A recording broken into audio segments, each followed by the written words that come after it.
મહેરબાન આઈજીપી શ્રી અશોક કુમાર યાદવ સાહેબ તેમજ રાજકોટ ગ્રામ્ય એસપી શ્રી હિમકર સાહેબ શ્રીની સૂચના અન્વયે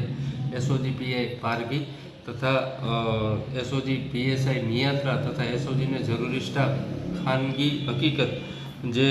ઢોલરા ગામ ખાતે તેમજ સડક પીપળિયા ગામ ખાતે કોઈપણ જાતની ડિગ્રી વગરની બોગસ ડૉક્ટર તરીકે કામગીરી કરતા હોય જે અનુસંધાને રાજેશભાઈ ભીખાભાઈ મારડિયા રે રાજકોટ અને રાજુભાઈ રાણાભાઈ ચૌહાણ રે નવરાજપરા તાલુકો તળાજા જિલ્લો ભાવનગરવાળાને મેડિસિનલ એક્ટ મુજબ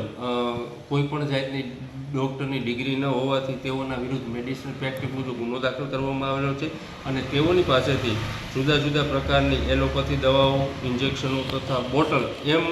મુદ્દામાલ મળી કુલ મુદ્દામાલ 32,333નો મુદ્દામાલ કબજે કરેલ છે અને આ બાબતની આગળની તપાસ ચાલુ છે.